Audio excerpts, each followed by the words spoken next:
तीसरे दिन माता चंद्रघंटा की कथा। नवरात्रि का तीसरा दिन माँ चंद्रघंटा को समर्पित है। इस दिन माँ चंद्रघंटा की पूजा की जाती है। असुरों का संहार करने के लिए माँ दुर्गा ने इस रूप का धारण किया था। आइए जानते हैं पूजन विधि और कथा। नवरात्रि के तीसरे दिन यानी तृतीय दिवस माँ चंद्रघंटा की पूजा की जाती है। माँ चंद्रघंटा को परम शांतिदायक और कल्याणकारी माना गया है। इनके मस्तक पर घंटे के आकार का आधा चंद्र है, इसलिए इन्हें माँ चंद्रघंटा कहा जाता है।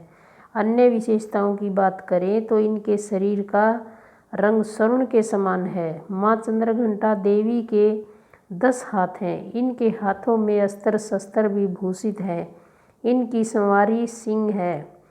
नवरात्रि में माँ चंद्रघंटा की पूजा का विशेष महत्व बताया गया है। मान्यता है कि जो व्यक्ति नवरात्रि में माँ चंद्रघंटा की पूजा विधि पूर्वक करता है उसे अलौकिक ज्ञान की प्राप्ति होती है। इस देवी की पूजा और उपासना से साहस और निडरता का बोध होता है। जो व्यक्ति माँ चंद्रघंटा की पूजा करते हैं उन्हें माँ सौम्यता और विनम्रता का भी आशीर्वाद प्रदान करती है। माँ चंद्रघंटा की पूजा करने से रोग से भी मुक्ति मिलती है। पूजा विधि। पूजा प्रारंभ करने से पहले माँ चंद्रघंटा को केसर और केवड़ा जल से स्नान कराएं। इसके बाद उन्हें सुनहरे रंग के वस्त्र पहनाएं। इसके बाद माँ को कमल और पीले गुलाब की माला चढ़ाएं। इसके उपरांत मिष्ठान, पंचामृत और मिश्री का भोग लगाएं। माँ चंद्रघंटा को प्रसन्न करने का मंत्र। या देवी सर्वभूतेषु माँ चंद्रघंटा रूपेण संस्थिता नमस्तस्यै नमस्तस्यै नमस्तस्यै नमो नमः।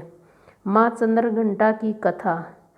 पौराणिक कथा के अनुसार जब दैत्यों का आतंक बढ़ने लगा तो माँ दुर्गा ने माँ चंद्रघंटा का अवतार लिया। उस समय असुरों का स्वामी महिषासुर था, जिसका देवताओं से भयंकर युद्ध चल रहा था। महिषासुर देवराज इंद्र का सिंहासन प्राप्त करना चाहता था।